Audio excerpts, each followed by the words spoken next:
ये दुनिया तुम्हें वैसी नहीं दिखती है जैसी कि ये दुनिया है। ये दुनिया तुम्हें वैसी दिखती है जैसे तुम खुद हो।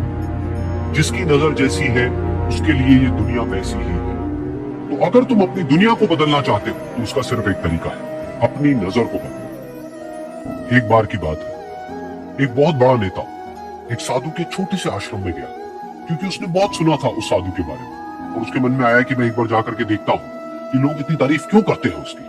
तो जब वो उस आश्रम में गया तो वहां पर एक छोटा सा कमरा था जहां पर एक कालीन बिछा हुआ था। वहां पर कुछ लोग बैठे हुए थे नीचे और साधु जी सामने बैठे हुए थे। कुछ सवाल जवाब चल रहा था। तो जैसे ही वो अंदर गया, वो अकेला नहीं था, उसके साथ में 4 बॉडीगार्ड्स भी थे और उसको ये आदत थी कि जहां पर भी वो जाता था लोग अपनी जगह से खड़े हो जाते थे, उसकी तरफ देखते थे, हाथ जोड़ते थे, अपना सर झुकाते थे। लेकिन यहाँ पर ऐसा कुछ भी नहीं हुआ। साधु ने उसकी तरफ देखा तक नहीं, क्योंकि वो साधु किसी के सवाल का जवाब दे रहे थे। लेकिन नेता को इस बात पे गुस्सा आ गया।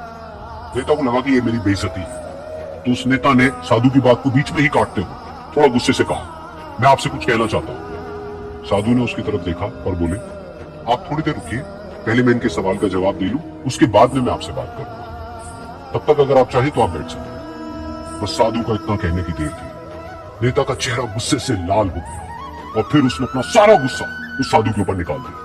अभी तक वो नेता बहुत ही तमीज से बात कर रहा था, यानी कि आप कह करके बात कर रहा था, अब वो तू तड़ाक पे उतर आया। नेता ने उस साधु को कहा, तुझे पता भी है मैं कौन हूं और तू किससे बात कर रहा है? साधु ने उसकी तरफ देखा और कहा, मुझे इससे कोई फर्क नहीं पड़ता कि आप कौन है, लेकिन आप जो कोई भी है, अगर आप चाहते हैं कि मैं आपके सवाल का जवाब दूं या आपसे बात करूं तो आपको कुछ देर रुकना होगा। और साधु के ये कहते ही नेता गुस्से से पागल हो गया और वही सबके सामने चीखने चिल्लाने लगा, अब मैं तुझे तेरी असली औकात दिखाऊंगा। तूने मुझसे पंगा लेकर के ठीक नहीं किया। तुझे पता भी है मैं तेरे बारे में क्या सोचता हूँ। साधु ने फिर से उसकी तरफ देखा और बड़े ही प्रेम से कहा कि मुझे इससे कोई फर्क नहीं पड़ता है कि आप मेरे बारे में क्या सोचते हैं। आप जो चाहे वो मेरे बारे में सोच सकते हैं। फिर उस नेता ने बोला कि तुझे सुनना चाहता है या नहीं, लेकिन मैं तुझे बताऊंगा यही सबके सामने कि मैं तेरे बारे में क्या सोचता हूँ। तू एक बहुत ही घटिया इंसान है। तू कोई साधु नहीं है, तू एक ढोंगी है, पाखंडी है, और यहाँ पर जितने भी लोग बैठे हैं उन सबको बेवकूफ बना रहा है। तेरा बस एक ही मकसद है कि इन लोगों की जेब में जितना भी पैसा है वो सब तेरे पास में आ जाए। तू अपने फायदे के लिए इन लोगों का इस्तेमाल कर रहा है और अब मैं तुझे नहीं छोड़ने वाला। तेरा पर्दाफाश करके रहूंगा पूरी दुनिया के सामने। लेकिन उसके इतना बोलने के बाद भी उस साधु के चेहरे पर हल्की सी मुस्कान बनी ही रही। ये देखकर वो और दिल मिला गया और उसने कहा, अब बहुत हुआ, अब मैं यहाँ 1 मिनट भी नहीं रुकने वाला। लेकिन अभी भी तेरे पास में मौका है। अगर मुझसे माफी मांगनी है या मुझसे कुछ कहना है तो कह सकता है। इतना सब होने के बाद भी साधु बिल्कुल शांत था और उनके चेहरे पर एक मुस्कान थी। उन्होंने अपनी आंखें बंद कर ली। फिर साधु ने अपनी आंखें खोली, हाथ जोड़े और कहा कि मुझे आपसे कोई गिला शिकवा नहीं है। मेरे मन में आपके लिए कोई भी गलत ख्याल नहीं है।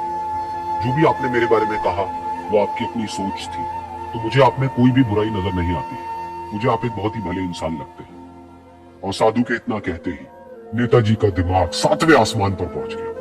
उनके चेहरे पर एक अजीब सी खुशी थी, क्योंकि उस साधु ने वो ही कहा जो बाकी सब लोग उस नेता को कहते हैं। और वो खुशी खुशी उस आश्रम से अपने घर की तरफ चला गया और जा करके अपने पिताजी के साथ में बैठ गया। उसके पिताजी की आंखें बंद थी और वो ध्यान में थे। पूरी जिंदगी उन्होंने सिर्फ लोगों की सेवा करी और बदले में कुछ भी एक्सपेक्ट नहीं किया। तो थोड़ी देर बाद जब उन्होंने अपनी आंखें खोली और देखा अपने बेटे को अपने साथ बैठे हुए, तो उनके बेटे के चेहरे पर आज एक अजीब सी खुशी थी जो आज से पहले उन्होंने कभी नहीं देखी थी। फिर उसने एक एक करके सब कुछ बताया कि आज क्या हुआ, किस तरह से वो आश्रम गया, वहां पर क्या हुआ, उसने क्या कहा, उन्होंने क्या कहा।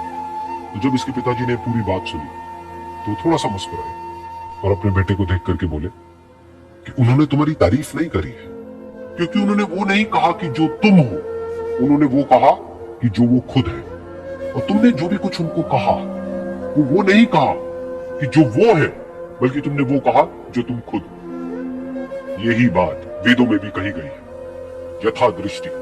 ये दुनिया तुम्हें वैसी नहीं दिखती है जैसी कि ये दुनिया है। ये दुनिया तुम्हें वैसी दिखती है जैसे तुम खुद हो। जिसकी नजर जैसी है उसके लिए ये दुनिया वैसी ही है। तो अगर तुम अपनी दुनिया को बदलना चाहते हो तो उसका सिर्फ एक तरीका है, अपनी नजर को बदलो।